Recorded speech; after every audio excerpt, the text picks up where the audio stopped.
राष्ट्रपति के अभिभाषण पर धन्यवाद प्रस्ताव के समय उपजा विवाद के समय चर्चा का केंद्र रहे सांसद सीपी जोशी इस वक्त मेरे साथ बातचीत के लिए मौजूद हैं।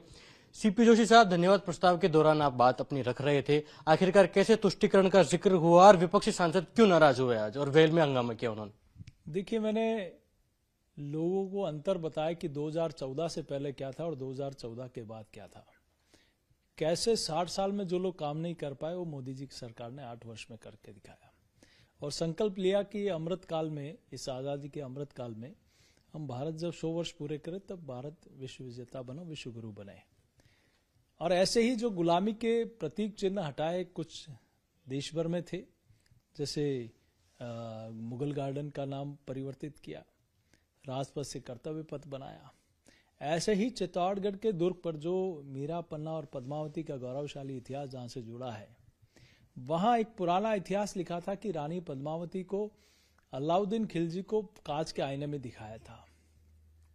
वो कैसे संभव है कि जिस नारी ने हजारों नारियों के साथ अपने सतीत्व की रक्षा के लिए आग के उबलते हुए कुएं में अपने आप को स्वाहा कर लिया, वो कैसे नारी अपने आप को आईने में दिखा सकती है?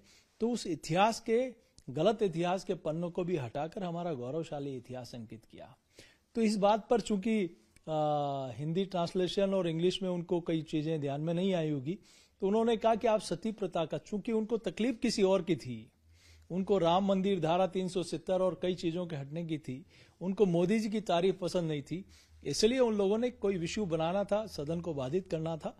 लेकिन हमारा एक गौरवशाली इतिहास है, उसको कोई छेड़ेगा तो हम बर्दाश्त नहीं कर सकते और गलत इतिहास को हटाकर हमारी मोदी सरकार ने उसको ठीक करने का काम किया। लेकिन एमपी साहब, लगातार सुप्रिया सोले सहित तमाम सांसद, महिला सांसद खासकर, ये आरोप लगा रही थी कि सती प्रथा को महिमामंडित करने का काम आपने किया है, जबकि राजस्थान सहित पूरा विश्व जानता है कि जिस प्रकार से जौहर 1600 क्षत्राणियों के साथ रानी पद्मावती ने किया वो किसी की संज्ञा के मोहताज नहीं है, सभी को पता है। आखिरकार कारण क्या मानते हैं कि इस बात को बार बार कोट किया गया, सदन की कार्रवाई को स्थगित भी किया गया, हालांकि 1:30 बजे जब वापस सदन आहूत हुआ तो आपने अपनी बात कंक्लूड की थी? देखिए, उन लोगों को ध्यान में रखना चाहिए, वो जौहर की भूमि आज भी पवित्र माटी है जिसको देश दुनिया के लोग नमन करने आते हैं। उस जौहर मेले में पूर्व राष्ट्रपति महोदया प्रतिभा पाटिल जी ने भी भाग लिया था, तो पूर्व प्रधानमंत्री चंद्रशेखर जी ने भी भाग लिया है, माननीय भैरव सिंह जी शेखावत साहब आए हैं, तो अशोक गहलोत जी भी आए हैं। तो उनको ध्यान में रखना चाहिए कि जौहर क्या है। क्या आप जौहर का विरोध करते हैं? क्या जिन नारियों ने अपने सतीत्व की रक्षा के लिए जौहर कर लिया, आग के उबलते कुएं में स्वाहा कर लिया, उसका आप विरोध करते हैं? उनको या तो मेवाड़ और राजस्थान के इतिहास का पता नहीं है, और जब इतिहास की जानकारी करें उसके बाद में उनको कुछ बोलना चाहिए। सीपी जोशी साहब, आज अपने भाषण के दौरान आपने एक और महत्वपूर्ण विषय को सबके चरितार्थ किया, सभी को ध्यान आकर्षित किया है। वो यह है कि आपने प्रधानमंत्री नरेंद्र मोदी की संज्ञा भगवान श्री राम से की है और राष्ट्रपति द्रौपदी मुर्मू को सबरी का संज्ञा दी है। क्या कारण है? देखिए, आजादी के बाद पहली बार वंचित समाज ये महसूस कर रहा है कि आज देश के सर्वोच्च संवैधानिक पदों पर इस सरकार ने उनको पदासीन करने का काम किया और वो अधिकार था।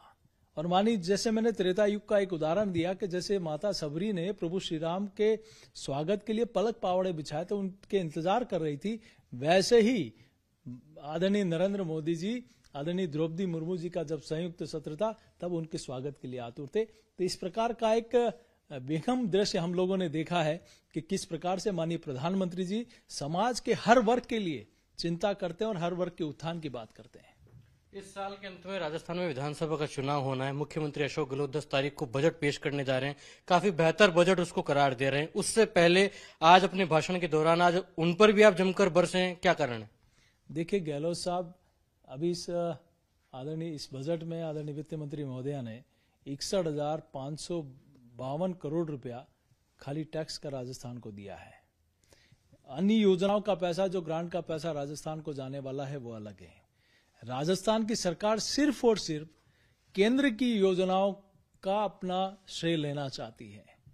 जिस प्रकार से होता है कि खाना कोई कर रहा है और पुरस्कारी करने वाला कहता है खाना कैसा बना, मेरी तरफ से है, तो ये योजना भारत सरकार की है, पैसा भारत सरकार का है, लेकिन उनको एक अमली जामा पहनाकर अपना वो, लेकिन जनता बहुत समझदार है, सब जानती है।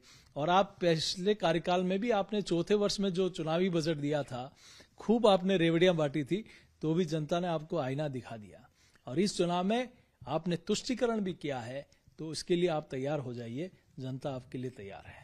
बातचीत के लिए शुक्रिया। मेवाड़ की धरती चित्तौड़ से लोकसभा के सांसद श्री पी जोशी न्यूज 18 से खास बातचीत में कह रहे हैं कि आज राष्ट्रपति के अभिभाषण के बाद धन्यवाद प्रस्ताव के समय जो इन्होंने बात रखी थी वो तमाम जायज थी, क्योंकि मुगलिया सोच से आजादी कैसे मिले उस दिशा में प्रधानमंत्री नरेंद्र मोदी के नेतृत्व में सरकार काम कर रही है। और जिस सतीत्व के महिमा मुंडन को मुद्दा बनाया गया उसको लेकर भी इन्होंने अपना स्टैंड क्लियर किया कि उस धरती पर 1600 सत्यारानियों के साथ रानी पद्मावती ने जौहर किया था, जिसकी गाथा अमर है और उसके बारे में चर्चा न केवल सदन के पटल पर बल्कि तमाम जनता के बीच में भी भारतीय जनता पार्टी करेगी। कैमरा पर्सन अनिल शर्मा के साथ लखवीर सिंह शेखावत, न्यूज 18